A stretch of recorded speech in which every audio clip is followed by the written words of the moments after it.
Well, this is a day that we should be with our loved ones. We should be remembering those who are lost, who've served our country, and instead, here we are standing once again for a terrible tragedy. I want to acknowledge the many, many good people who are here with me today. We have Senator Chevron Jones, Senator Jason Pizzo, Representative Alex Rizzo, Bob Cicada from ATF. We have a representative from the State Attorney's Office and from the Public Defender's Office. We'll be joined by Commissioner Hardiman. We're here with Commissioner Heyman. We have Iraida Mendez-Cartaya from Senator Garcia's office. We have our Chief Public Safety Officer, J.D. Patterson, our Chief Operations Officer, Jimmy Morales, our Police Director, Freddie Ramirez, and many community members, many who are themselves victims of crime committed on their family members, including Daniela Pierre from the NAACP, Letha Bush, Romania Dukes, Manny Gutierrez, and Alex Picaro, who's the chair of the Sociology Department at University of Miami, Suzette Rice from Crime Stoppers. So once again, this is a weekend when we should be out remembering, enjoying time with loved ones, and instead we're here mourning 3 more people dead, dozens more injured, some in critical care. I join all the leaders here today and the entire community in extending my deepest condolences to the families of those we lost, and we pray for those who are still struggling for recovery in the hospital, waiting for good news. These despicable shootings in Northwest Dade and in Wynwood are shameful acts of violence that have left innocent people dead and injured. In total, over 30 people shot and 3 dead so far. This is unacceptable. Let me be very clear. We will do everything we can and use every resource available to bring these people to justice. We will leave no stone unturned. We will leave nothing behind to bring these shooters to justice.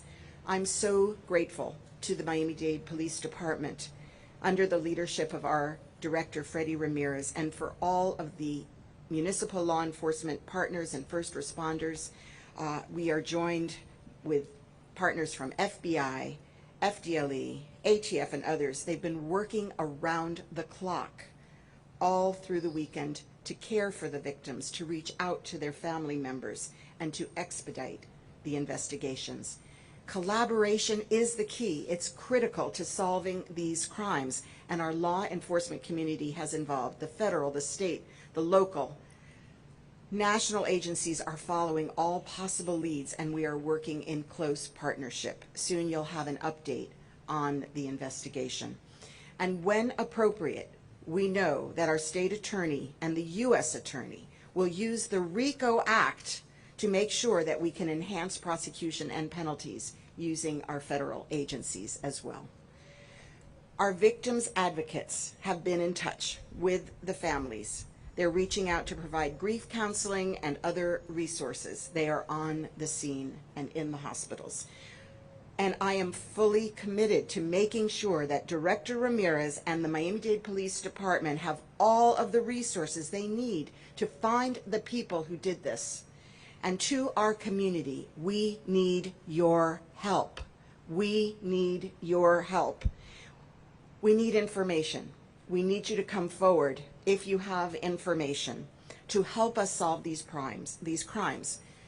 We have $100,000 that was pledged in reward for the Northwest Dade shooting, thanks to the generosity and concern of our business leader and community leader, Marcus Lemonis. He has stepped up. I've spoken to him. He is committed to doing what he can to help us solve these crimes. And you can leave a tip anonymously with Crime Stoppers by calling 305-471-TIPS or visiting crimestoppers305.com. Again, 305-471-TIPS. Please help us to bring to justice these shooters, to bring justice for these victims and help us prevent more violence. We must get these killers off the streets. We can only do it with your help, and we must break the cycle of violence. There is a cycle. Gun violence is an epidemic, and the pandemic has intensified it. We must invest in public safety, and we must invest in our communities. So we are joined today not just by our law enforcement, but by our public safety teams, with our Chief Community Services Officer Morris Copeland, because my administration is focused on getting sure to the root causes of crime and to match residents with the services they need, so there is no wrong door for getting services, for accessing county resources, to build stronger and healthier communities. We must do both, prevent and seek justice. So it is more urgent than ever that we invest in solutions to tackle gun violence at its root. We need to confront the underlying conditions, the causes, and reverse this crisis, undo this cycle of violence. And we will continue to work with our partners at the state and the federal level to bring common sense gun reforms that will make our community safer, that will keep dangerous weapons out of the hands of the wrong people, and help our police close these investigations faster. We need to continue to work closely with the community leaders who are a huge asset in this fight on crime. They are the ones helping us neighborhood to neighborhood to bring forward community-driven solutions to solve violence and help our police solve crimes. We need alternate pathways for the most at-risk of our youth, and we must seek to build safer, more prosperous neighborhoods to stem this tide of violence. Our Peace and Prosperity Plan is my administration's effort, a plan that we will strategically invest $90 million across 19 years, thanks to the FTX naming rights revenue, the partnership, and that will help us tackle gun violence at its roots. We've worked hand in hand with community leaders and with experts in violence prevention, our elected leaders, law enforcement, community leaders, to put this plan together, the Peace and Prosperity Plan, and it specifically focuses on prevention and intervention strategies. And through this plan, we will aim to invest dollars in expanding the enforcement and intelligence capabilities of our law enforcement as well. There's going to be more funding for intelligence analysts who are needed to invest in the resources to monitor, identify, and solve crimes. This is critical because these things are appearing on social media, and our analysts can help us. We'll invest in Project Greenlight, which was proven successful in Detroit, putting cameras in high crime locations with direct connection to the law enforcement organizations, to our police departments, so they can respond swiftly and reduce crime. And we've invested through this plan in our state attorney's office for additional state attorney, prosecutor, and victim advocates to be closer to the scene and accelerate these cases, their investigations. So we'll be creating new pathways for the high-risk youth. We'll be looking at those who are already, unfortunately, involved with our juvenile system. This is critical to keeping our youth safe and off the streets this summer. We need to positively engage our youth this summer, and there are a few months pending where we know that with these efforts we can make a difference. We can stop the cycle of violence in the long term. And our families, all our families, deserve to live in neighborhoods free of crime. It should not be dictated by your zip code whether you can live a safe and prosperous life. We will bring all those responsible for these heinous crimes to justice, and we will work together to break this cycle of violence. Thank you. God bless you.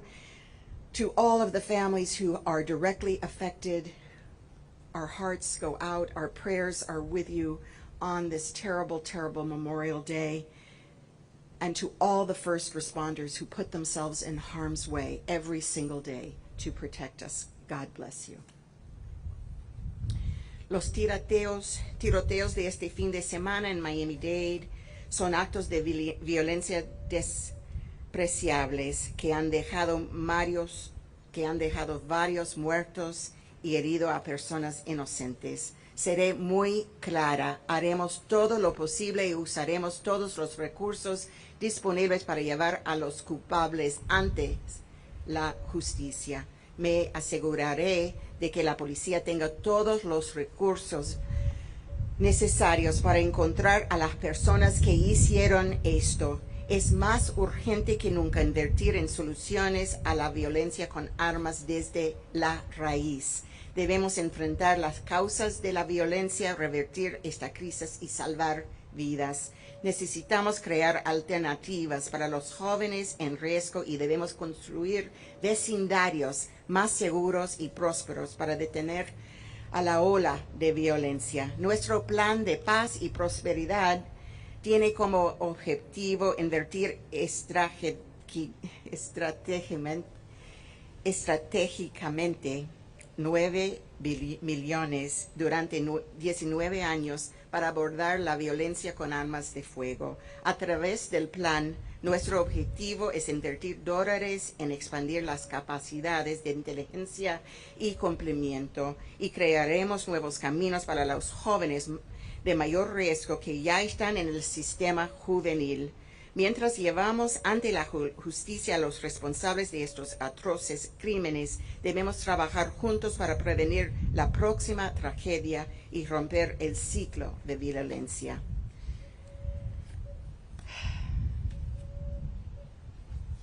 Gracias.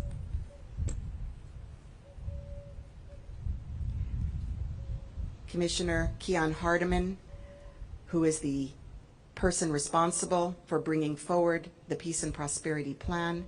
Thank you so much, Commissioner, for being with us.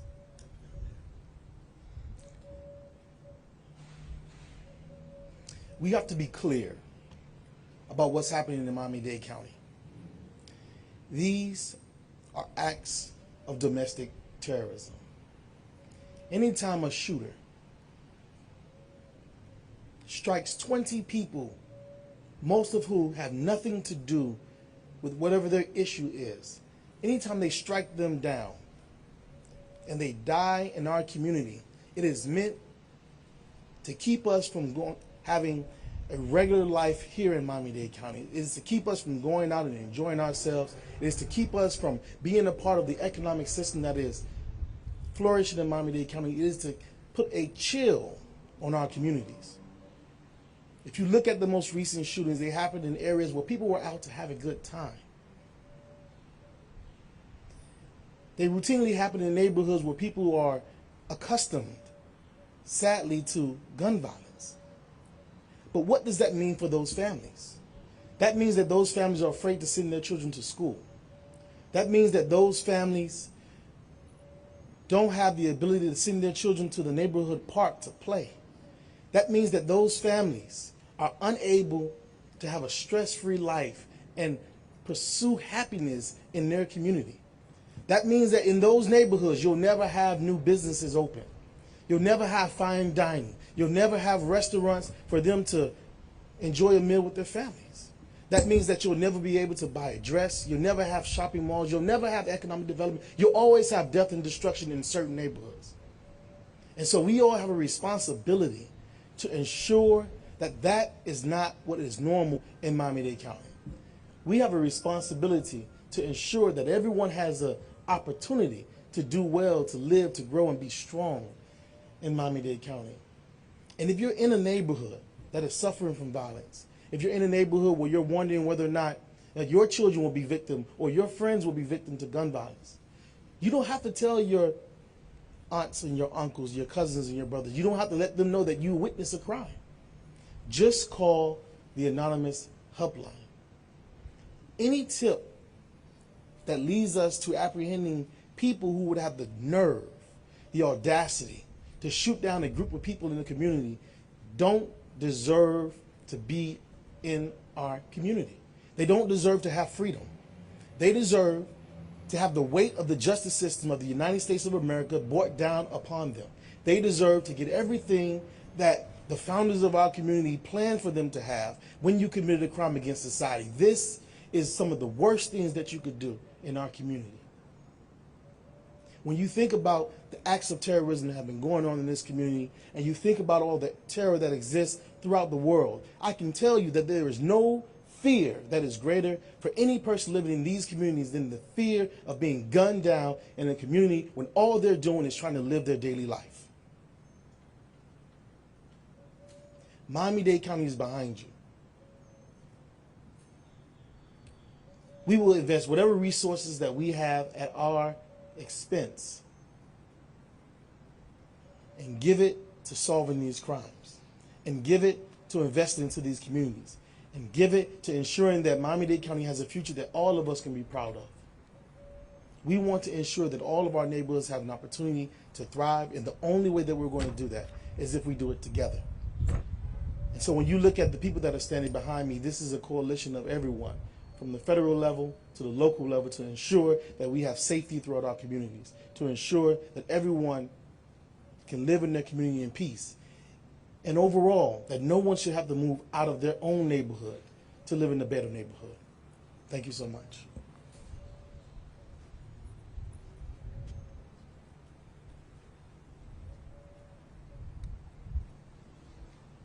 Good morning. This is a day, ironically, which we mourn the men and women who served in our military to preserve the freedoms and liberties we care so much about.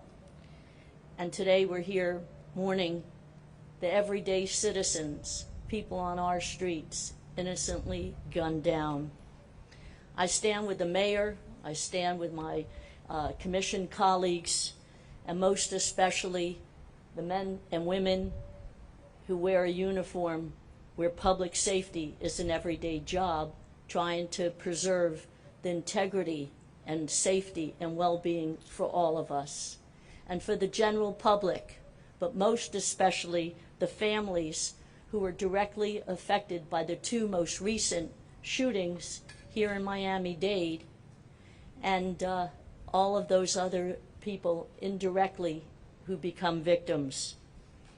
Unfortunately, my 40 years plus in public safety has shown the worst of people on the streets who need to be removed from the streets. But most especially the situation of bad people having easy access to automatic weapons, an everyday reality and occurrence, is constant. And the consequences is the devastation of this shooting, two shootings, and so many others in which innocent people are killed and lives and families destroyed. Ironically, the only variable in a civil society such as ours and a great county that we all live in is that the location changes. The names and the numbers of the victims, they change. It shouldn't be a national, everyday occurrence.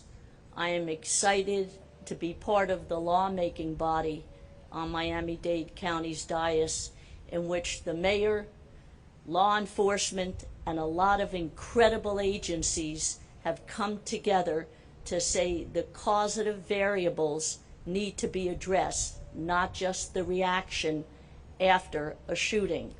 And so with a legitimate budget, money coming in at all levels, and an interested community caring for each other, we stand together as part of a solution. Thank you, and have a good day.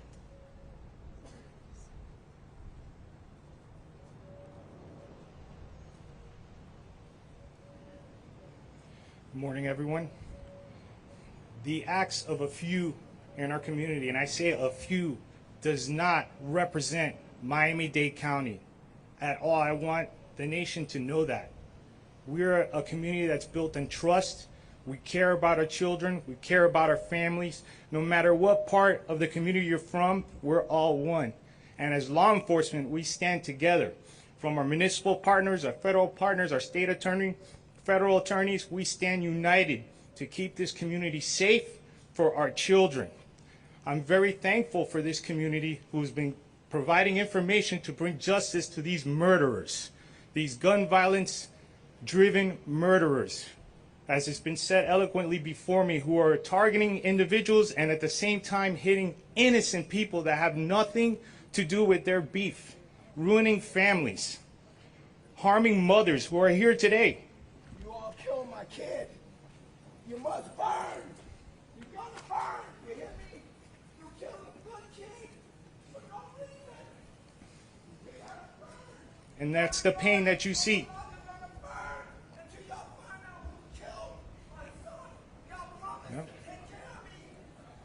That is the pain that affects our community right there, right before you. That's why together, all of us, we must work harder to bring justice to these families who are crying, as you hear right now. Know that the Miami-Dade Police Department will not stop. We will bring justice. Our community is united. Nosotros estamos juntos para salvar esta comunidad. Los actos de lo que han hecho esto no representan esta comunidad. Estamos unidos. Los fiscales, los departamentos de policía, el gobierno, estamos unidos para traer justicia a estos individuos, estas personas, estos criminales que han creado estos actos que la verdad que es una vergüenza. Y ahora tú ves los padres, las familias que están llorando porque lo que ha pasado aquí, las víctimas. Ellos caen de atrás a los que quieren matar y lo que han hecho es matar a los inocentes. Y ahora eso es lo que tú tienes, las familias rompido. Y era responsabilidad de todo el mundo aquí para traer la justicia y estamos unidos. Gracias.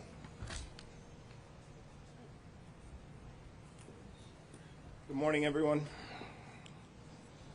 Thank you all for being here. I'm going to give you a brief synopsis of, before I start, I just want to say thank you to the overwhelming response all the way from the mayor with your leadership, our director, all the elected officials, all the community activists, all the families, and the community. Because one thing that I take an immense amount of pride in is that we are a different community here in Miami-Dade County. We've had an overwhelming support from everybody reaching out to us and offering assistance. And the community already, as this developed, immediately starting to call in Crime Stoppers tips and giving us information. Some people just reached out directly and told us, hey, I heard this, I saw that, and that is something that we definitely need. We encourage this to continue so that we can bring this case to closure. What you just saw there is an example of the unintended victims of these crimes. Okay, the mother that yesterday fell down and broke down in front of me that I could hardly hold her up, and we had to get a group of people to hold her up when we have to tell her that her child is dead. This violence is just senseless, okay? For you guys that are out there, if you're watching this and you're responsible for this, look at those victims that you don't take into account. Those victims are hurting, they're destroyed, their lives are turned upside down this morning. It's despicable that because of whatever reason you have or whatever issue you have with these people, look at what you're causing to this community. On the early morning hours of Sunday morning at 7360 Northwest 186th Street, there was an event at El Mula Lounge.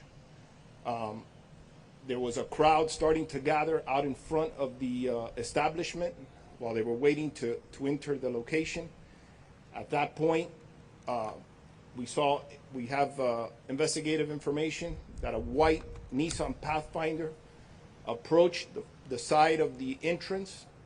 3 individuals exited that Pathfinder armed and opened fire on the crowd. As a result of that initial shooting, several groups that were in the parking lot also armed themselves and opened fire towards the initial shooters. That resulted in many of the cameras were out there yesterday, a very extensive crime scene with multiple people being transported to multiple hospitals throughout Miami-Dade County and Broward County. We have a total of 23 people were shot. 2 were deceased on scene. 3 are critically injured in the hospital today, clinging to life. and the remained 3 have been released. The remainder still are hospitalized, and we have one 17-year-old that was part of this that was treated and released because he was shot in the leg. At this point, the only investigative information that I'm going to say is that we're looking for this white Nissan Pathfinder. It's a vehicle of interest that we have right now. We know that the individuals, we have intelligence information that this resulted from an ongoing rivalry from 2 different groups. We know that our intended target was most likely in front of the establishment when the shooting took place, and that's what we're trying to work now with our investigators to work through all of this. We have still a lot of work to be done, forensic work, a lot of video that still needs to be gone through. The investigators haven't stopped working since last night. They were on the scene for almost 24 hours. And we will continue. We're going to continue to move forward. As you can see here, we're all united. We're all one. Politicians, community members, we're all one. This violence not only affects, it's not a law enforcement problem. This is a community problem. We have to solve this together. We have to find a way to stop this senseless violence before this gets out of control. So at this point, thank you very much.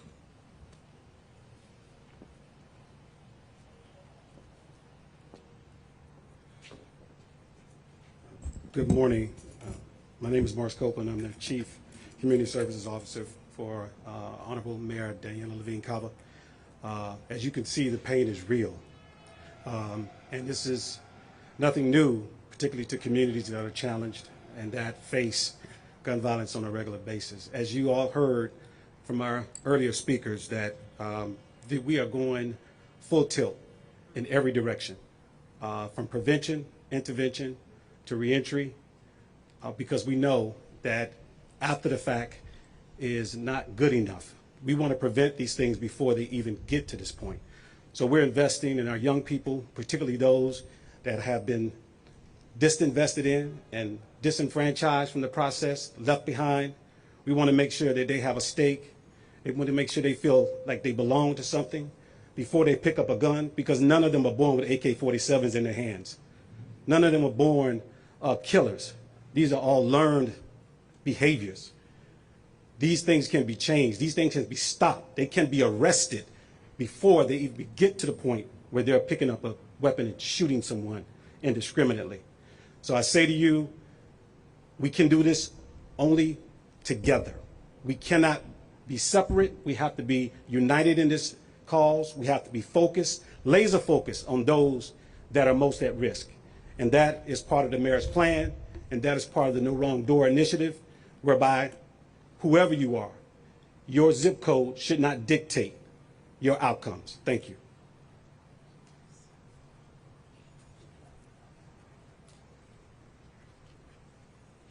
And that concludes our speakers. Now we'll take questions in English and Spanish. You want to come up, Mayor? Go ahead.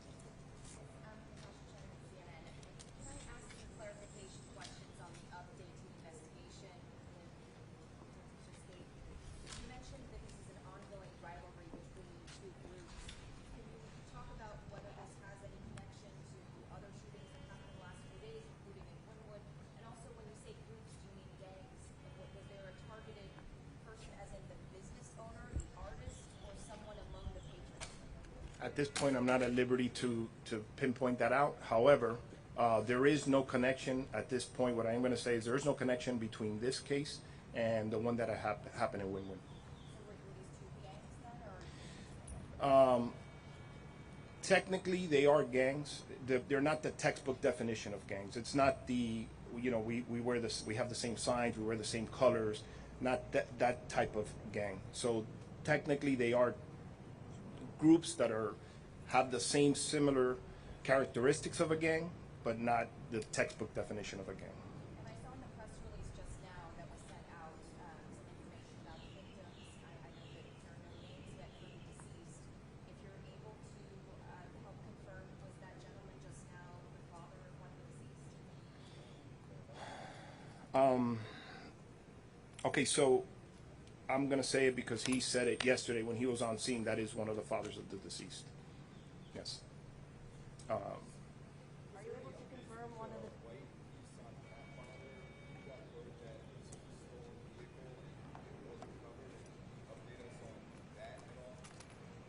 I'm not at liberty to speak about that right now. But it is a white Nissan Pathfinder.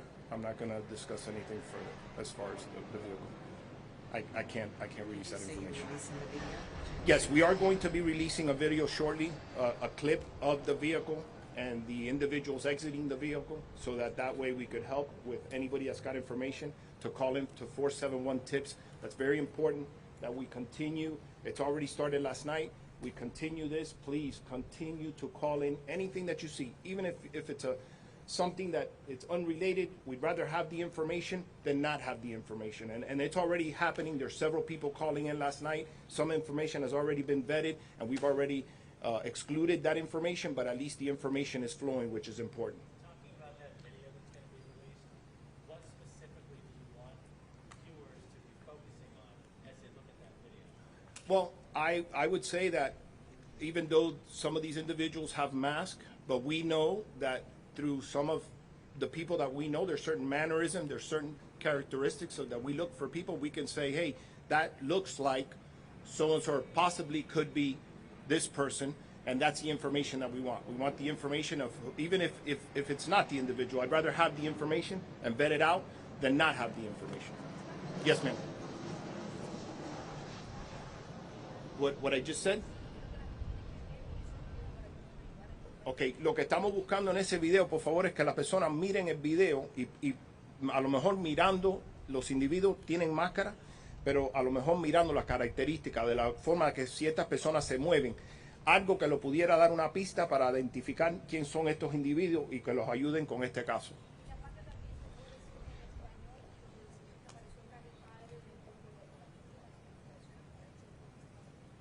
Si el individuo que desapareció aquí es el padre de uno de los individuos, y eso lo estoy diciendo yo porque él ayer estuvo en la cena y los avisó y él habló sobre eso en la cena ayer. Muchos de los noticieros cogieron una parte de esa incidente que ocurrió ahí. Did you have an update on the number of injured and wounded, injured and killed in the shooting at El Mula? Yes, we have total 23 people were shot.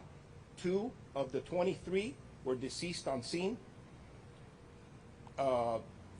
3 are, everybody else was hospitalized. 3 are in critical condition this morning still. 3 have been released, and one of the released is a 17-year-old child who was shot in the leg. You said rival groups. This appeared to be, or as you guys have said, a targeted incident, at least the situation. What are the challenges with law enforcement in terms of resources, networking with communities? Are these gang-related incidents, and could police use more resources in terms of investigating these types of crimes or preventing them on the front end? So I can tell you that we've so far have not had any limited resources from our perspective, from the mayor's office on down to our federal partners. There's nothing that I could have asked differently. The response was actually overwhelming of the amount of support that we actually had to tell people, thank you, but we don't need your services right now. We've not only been in communication with our, our police department, we're also communicating with all the municipalities, preventing what you just spoke about a minute ago, because obviously this weekend was a very challenging weekend. There's a lot of events going out throughout Miami-Dade County, and part of our responsibility is to ensure that we had an incident here, we make sure if there is any retaliation or any potential threats of a retaliation, that we reach out to those agencies. We're in constant communication with the beach yesterday. We were in constant communication with the City of Miami Police Department, so that they would be aware of what was going on in our jurisdiction, and they were sharing information as well of what was going on in their jurisdiction, so that we could prevent any further acts of violence. Yes, and I want to emphasize that we're investing more resources through the proposed Peace and Prosperity Plan into the intelligence analysts that are important for predicting and finding these things ahead of time, so we can deploy the resources to the scene, as well as the Project Greenlight with the cameras that will go directly to the police department and also to the state attorney and victim advocates to work directly on solving crimes. Are you able help from the public? You said you got several tips, a lot of information. We always could use more help from the public, and that's why you're here to help us get the word out.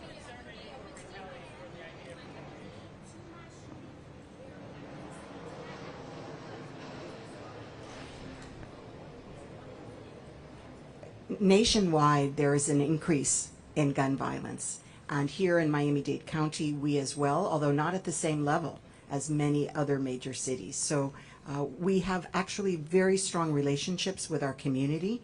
Our police are trusted, very much so. They have a lot of community on-the-ground relationships, and those things are helping us to prevent and fight crime. For the police department, how concerned are you at this point about retaliation? We are always concerned about that.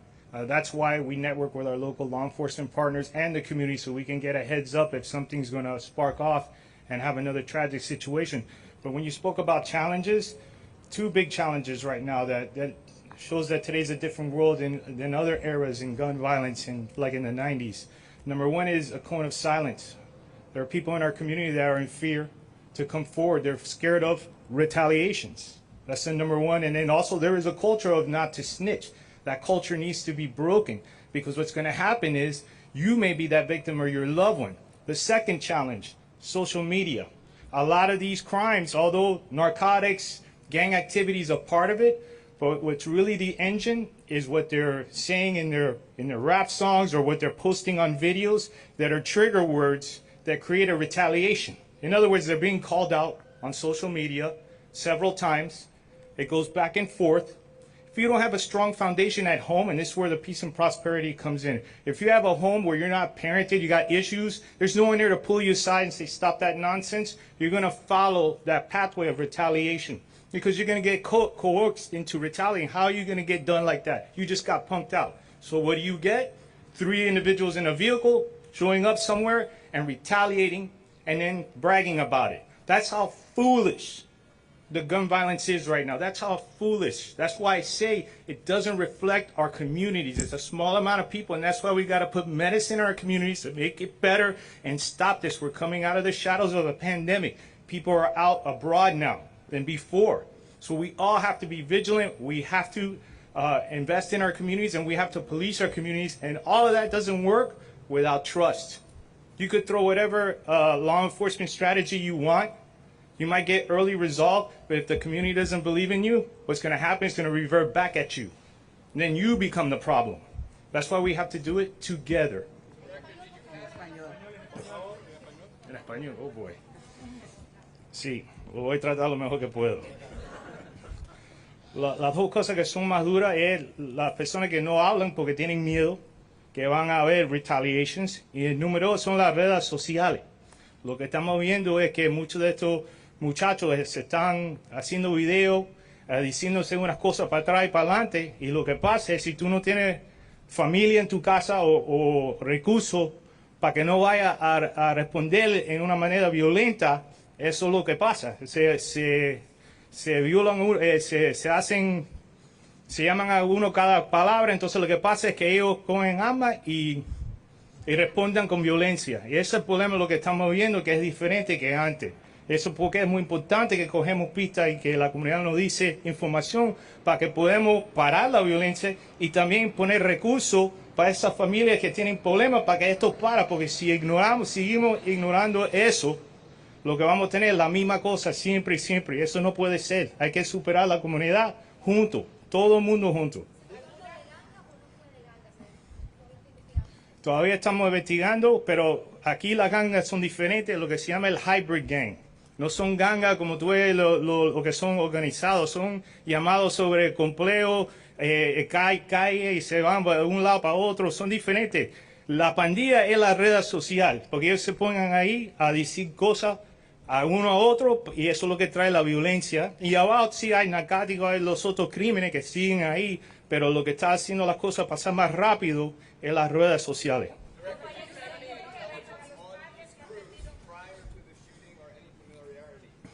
Our homicide task force and our local law enforcement partners and federal very well of these different organizations. That's why we always have linear investigations. That's why if you go on our social media, you'll see all the dope and guns that we're taking off the street. A lot of that is based off the cooperation from the community, and that's just what we need. So you knew about these two groups before the shooting, these specific two groups? We know about all groups, but it's hard to predict what the groups are going to do. That's why we need tips and people to come forward and let us know. And more crime analysts, absolutely. That's the challenge. We know that these bad actors are out there. They've always been there. And we keep them at bay. That's why our crime numbers are not like in other agencies. But that's why what we say as a law enforcement community, what makes us different, our community is engaged. That's why it takes all of us to stop these acts.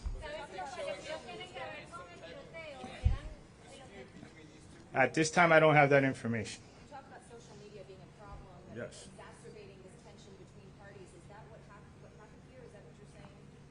That's a factor, but we're still investigating it, but that's what we see on a lot of them. That is a trend.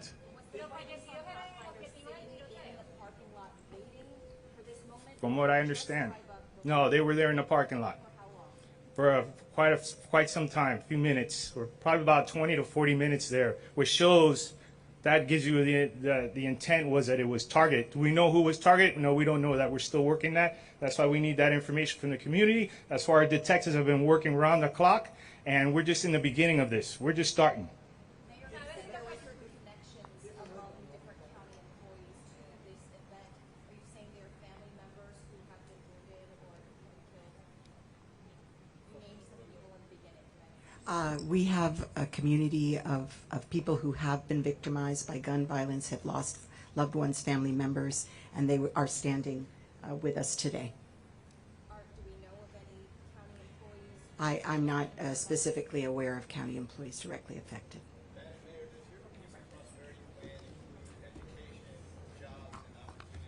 Yes, sir.